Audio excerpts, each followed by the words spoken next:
Estamos de volta debatendo aqui no estúdio sobre os desafios da profissão professor. E como o nosso tema de hoje é professor, eles não poderiam deixar de participar. Nós vamos ver agora o depoimento de Samira Maria Araújo. Ela é professora da Escola Estadual Miguel Gontijo, em Bom Despacho. E ela fala de uma experiência sobre gestão em sala de aula. Vamos acompanhar? Nós fizemos o projeto Gestão da Sala de Aula, a gestão da interdisciplinaridade dentro da sala de aula e a gestão do professor do processo ensino-aprendizagem. O nosso objetivo é que o professor tomasse as decisões da sala de aula a partir de dados, a partir de elementos objetivos. O professor mudar de atitude no seu olhar da sala de aula. Ao prepararmos a nossa aula, alinhando as competências e as habilidades, alinhando com a aula que nós damos, o tipo de aula ministrado e a forma com que avaliamos e o que nós fazemos com essa avaliação é um olhar objetivo. Todos os professores buscarem o aprimoramento do seu trabalho e a aprendizagem do aluno, fazer o aluno aprender a aprender. A gente viu aí o depoimento da Samira, ele foi gravado durante o primeiro Congresso de Práticas Educacionais da Rede Pública do Estado de Minas Gerais, que foi realizado pela Magistra em outubro do ano passado, em outubro de 2012. Ela fala com uma paixão desse projeto, né, gente? Eu queria que vocês comentassem um pouco do depoimento aí da Samira, dessa experiência lá de Bom Despacho. Bom, eu gostaria de comentar o seguinte: quando você está pensando em projetos, você está pensando na expansão do conhecimento desse aluno, que é um desafio ele enfrentar o projeto e uma outra proposta, que é fazer uma avaliação por desempenho nas notas do IDEB, por exemplo. Então, como ele vai fazer, né, para, ao mesmo tempo, ele estar restrito àquilo que ele tem que dar como desempenho, que é conseguir uma nota X no IDEB. E, ao mesmo tempo, ele vai expandir esse conhecimento, a leitura do mundo, como diz o Paulo Freire, num projeto. Então, eu queria dar um exemplo de uma leitura de um jornal que uma professora faz com os alunos. Vocês estão vendo uma experiência de um biólogo e duas crianças que estão dentro de uma jaula, mostrando aos visitantes que eles não podem jogar pedra nos bichos, nos animais. Vocês entenderam? Aí o aluno pergunta: mas é metade cavalo, metade homem? É um bicho que está lá dentro? Aí ela responde: não, são pessoas que estão lá para serem um exemplo de que você não deve jogar pedra. E o aluno diz: mas então, isso não está certo, porque lugar de homem não é em jaula, jaula é para ladrão. Então a gente fica pensando nessa proposta de enfocar o aluno como um sujeito sociocultural. Então você tem que levar em consideração todas essas respostas e dar o sentido à sua aula, produzir um sentido para esse aluno.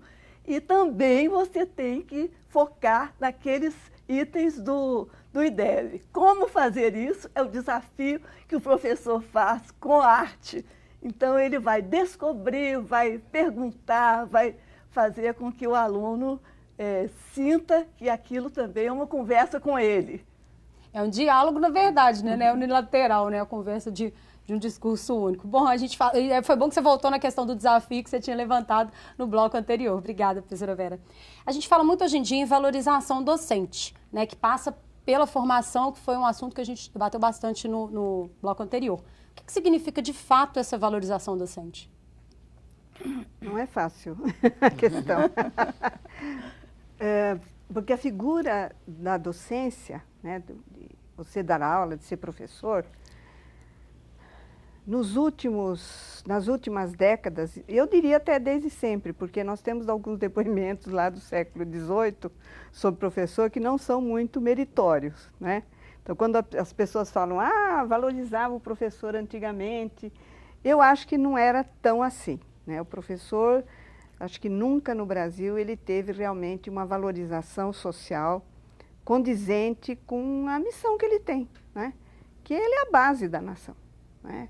Eu sinto muito os médicos, os advogados e tudo mais, mas eles não poderiam ser médicos nem advogados se não fossem os professores, né? Os seus alfabetizadores, né? Os professores do ensino médio, não é?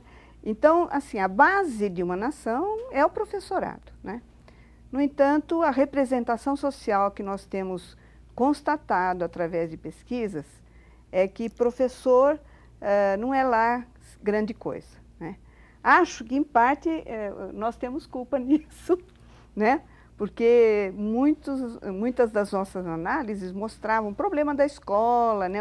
Os sindicatos vivem falando que a escola não funciona, que o Estado não dá isso, não dá aquilo. Foi dando uma imagem de que escola e professor era uma coisa realmente muito ruim, né? A imagem pública que acabou ficando. E isso reflete na valorização do professor, né? Acho que uma professora e professores que se envolvem em projetos específicos e que começam a mostrar para os seus alunos e para a sua comunidade que pode-se fazer alguma coisa de diferente dentro da escola, começa a construir um valor que vai sendo recuperado de comunidade em comunidade para reconstruir essa imagem. Há um outro caminho paralelo que a gente necessitaria, que seria de uma carreira condizente, não é, com o papel desse profissional, né? Esse profissional, ele tem uma responsabilidade sobre os nossos filhos, os nossos netos, não é? As crianças vão passar pelas mãos deles.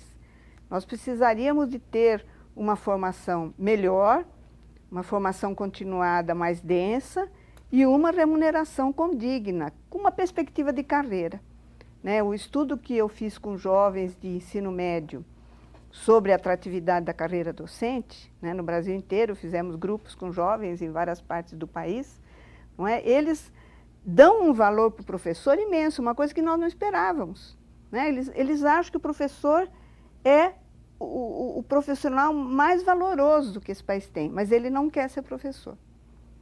E as razões que eles apontam, primeiro, não tem carreira, engraçado, eles não falam no salário inicial, eles falam na perspectiva de vida. O professor entra com um salário pequeno e termina com um salário pequeno. Ou seja, quer dizer, há carreiras em que você entra com um salário pequeno, mas você tem uma visão de que, progredindo na carreira, você vai ter um salário condigno. Isso não acontece na maioria dos planos de carreira dos professores no Brasil. Vamos lembrar que nós temos quase 6 mil municípios. Sim. Só eu estou falando falando de Brasil, tá certo? Entende? Os planos de carreira não prevêem esse aumento, a diferença é muito pequena entre o salário inicial e o salário final.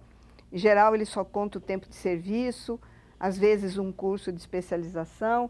Então, você não tem uma expectativa profissional de carreira, né? Isso é valor, né? Nós precisaríamos pensar um pouco melhor nessa questão e pensar outra coisa que nós não temos pensado, né? Por exemplo, fixar a equipe escolar. Nós não fixamos o professor numa escola para ele construir realmente ali uma equipe, né, intercultural, com todas as formações possíveis, para fazer um trabalho conjunto, não só com as crianças, adolescentes e jovens que estão ali dentro, mas junto à sua comunidade. Em geral, há professores que dão aula em 2, 3 escolas, então ele é um passageiro na escola, né? Há outros que não. E nós temos essa situação que o professor não é da escola, ele é da rede. E em outros países isso não acontece, né? O professor é da escola e ele fica muito tempo naquela escola, né? Ele pode depois se movimentar, se candidatar a um outro lugar, mas ele tem que permanecer na escola 5, 6, 7 anos ou mais. Cria vínculo, né? Fica mesmo naquela vínculo, com a comunidade, com equipe, os estudantes, né? Então, a carreira deveria prever isto, né? Agora, qual é o diferencial nesses outros países? Lá eles têm mais professores polivalentes. O que seriam professores polivalentes? Por exemplo, um professor de física que também dá matemática. Então, ele fica naquela escola e responde por aquela área. Dependendo do tamanho da escola, você pode ter 2, 3, 4, não tem importância. Mas um professor de língua portuguesa que também dá história, né? Em Cuba, o professor polivalente vai até o nosso 9º ano. é um professor polivalente que acompanha as crianças. Então, você forma uma equipe escolar, né?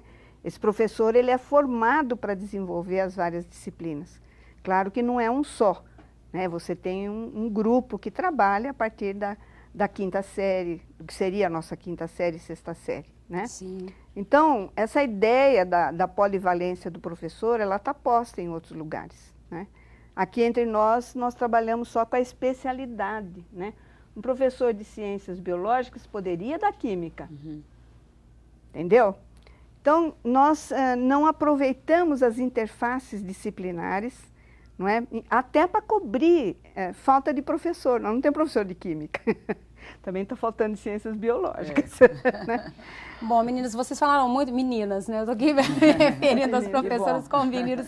A Bernadette acabou de falar essa coisa da carreira, da valorização da pesquisa que foi feita, que até, a princípio, surpreendeu, porque os jovens falaram, né? Muito bem, exaltaram a figura do professor. E a gente tem um vídeo que vai mostrar, eu gostaria que vocês assistissem conosco, que foi gravado, né, a criatividade da professora de Educação Física da Escola Estadual Pedro II, que é aqui em Belo Horizonte. Ela driblou dificuldades arquitetônicas mesmo da própria estrutura da escola e conseguiu mudar a rotina das aulas. É uma lição e um exemplo também para os alunos. Vamos assistir. Essa é a Escola Estadual Pedro II. A nossa escola é tombada pelo IF e o nosso espaço não conta com quadros convencionais. Aqui, a nossa aula de educação física é bem diferente. Aqui no Pedro II, a gente chegou em 2010 e a grande dificuldade era tentar colocar uma educação física de qualidade aqui dentro desse espaço. Uma outra experiência, né? Pois, porque eu estudava em escola particular, a única coisa que a gente fazia era jogar futebol, e peteca e handball. Então, a nossa missão era desenvolver uma educação física de qualidade aqui, com a ausência desses esportes. Então, a gente precisou buscar outras práticas que também são da educação física, mas que não são convencionais na escola. Como, por exemplo, a ginástica artística, a gente trabalha também o pilates, a gente trabalha o jiu-jitsu. E não só na parte, assim, prática, sabe? Ela sempre passava teórica, o porquê daquilo, sempre tinha uma coisa por trás, aquela essência. Então, assim, foi uma coisa totalmente diferente e, assim, bem legal. Tem prova, trabalhos. Eu acho que além de envolver o corpo, envolve a mente. A gente que pensou num sujeito mais adequado para essa sociedade. O que é carente hoje para esse sujeito enquanto corpo, né? Que precisa ser educado na escola para ele conseguir se socializar adequadamente, buscando principalmente a qualidade de vida. Então, a partir dos questionamentos dos alunos, a gente foi montando também a programação. Ela não veio pronta. Isso afetou a forma como eles enxergam a disciplina. Ela trabalha também a parte da nutrição, trabalha também a parte da concentração. Isso traz para o aluno ganhos também para as demais disciplinas, não só para a educação física. Eu levei essa área emocional para minha vida através dos palcos, quando eu danço. Hoje eu quero ser um bailarino profissional, mas também, além disso, quero ser um professor de educação física e levar esse conhecimento a essa nova geração. Então, o que a princípio era uma limitação, acabou que virou uma marca da escola, né? Se lembra muito da educação física daqui, né? Dos professores, eles conseguiram trabalhar essa limitação e transformar isso num motivador, numa forma de buscar novas ferramentas de trabalho. Então, a gente viu aí no vídeo que a prática do professor conta muito, né? E como é que isso interfere no desenvolvimento da educação? Ana, como é que acontece no Leon Renault? Então, lá no Leon Renault, nós temos vários projetos e que não envolve só os professores, né? Que envolve toda a escola. Inclusive, a nossa diretora, Antônia Meire, ela treina com os meninos, baliza, né, para no dia 7 de setembro, eles apresentarem as balizas, se apresentarem na frente do desfile lá de 7 de setembro. Nós temos um projeto que a supervisora toma conta desse projeto, que é um projeto sobre gentileza. Então, essas gentilezas são todas trabalhadas no dia a dia, tanto pelos funcionários da cantina, da limpeza, da secretaria, e pelos alunos, pelos professores. Então, esse projeto de gentileza, ele é trabalhado dentro da escola, no nosso dia a dia. E existem vários outros, né, que os professores abordam dentro de sala de aula e a maioria desses projetos a gente procura envolver outras disciplinas, que a gente chama de projeto interdisciplinar, né? E isso tem funcionado porque há uma maior integração com os professores e com toda a escola. Agora a gente tem os chamados módulos, né? A gente consegue se encontrar mais com os professores e nesses módulos há as diferenças entre, né, as vontades, né, de um e de outros. E nesses módulos a gente consegue chegar a um acordo e muita prática que professores trazem e a gente aceita ou não e compartilha discute, mesmo, né, nesses momentos. Isso, né? Esses momentos são muito ricos dentro da escola, estão sendo muito ricos dentro da escola. Bacana. Bom, eu queria voltar com a questão do professor artista.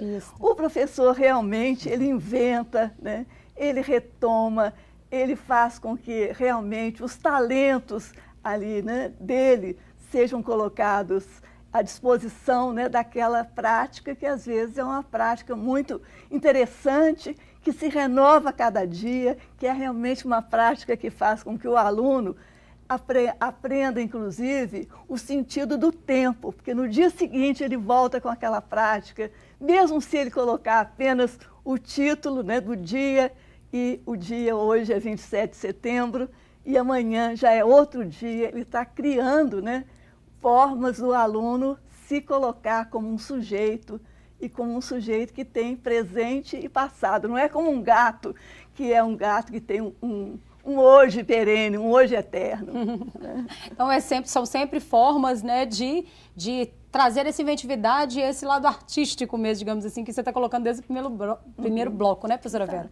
Bom, a gente vai para mais um intervalo, tá? E daqui a pouquinho a gente continua o debate. Lembrando, né, que quem quer assistir ao Roda de Conversa, você tem várias possibilidades. Pode ver pela internet, no canal YouTube da Magistra, basta digitar www.youtube.com/Magistra SEEMG, tudo junto. O programa também está disponível na página do Centro de Referência Virtual do Professor, o CRV, e ainda no site da Secretaria de Estado de Educação, tá? A gente vai um rápido intervalo, não saia daí, já estamos de volta.